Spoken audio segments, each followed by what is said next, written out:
Sama Karaki est là, est-ce qu'on va parler de ces fameux tests de QI? Est-ce que ça existe, tout ça?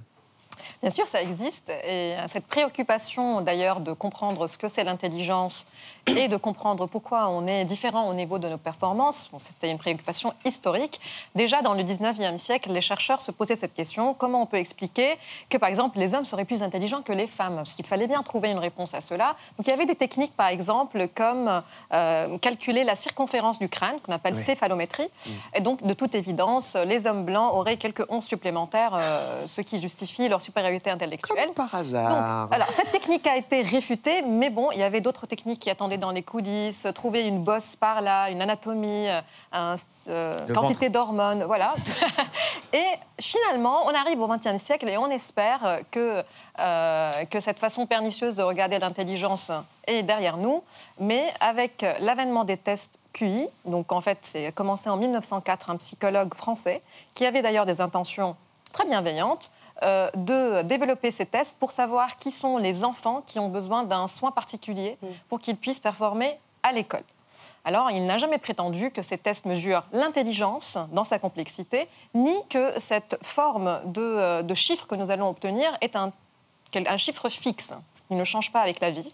Mais bien sûr, ça a été récupéré. Donc, on peut penser par exemple à la récupération nazie, qui a utilisé une forme de test QI pour justifier l'infériorité d'autres ethnies considérées donc sous-humaines.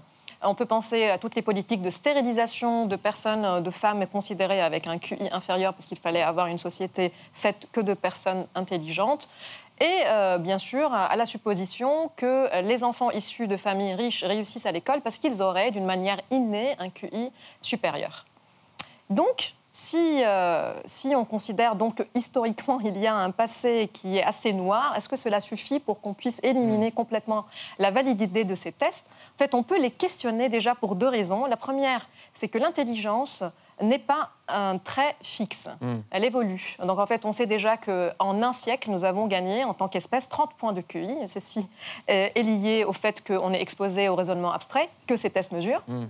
On mange mieux. Et d'ailleurs, on peut perdre en QI si on est exposé à la pollution ou à la malnutrition. Après, il faut savoir de quelle intelligence on est en train de parler, parce que c'est aussi quelque chose qui est très connoté culturellement et historiquement. Par exemple, en Occident, on va considérer que l'intelligence est de penser rapidement. Mais on peut aussi imaginer d'autres cultures qui valorisent les interactions sociales, la pensée divergente, que ce test ne mesure pas. C'est quoi la pensée divergente? C'est la capacité de sortir de soi, de penser contre soi, on peut penser out of the box, c'est un peu cela. Donc en fait, ce qui est en fait la base de notre capacité à changer penser hors de la boîte. Non, mais je diverge beaucoup.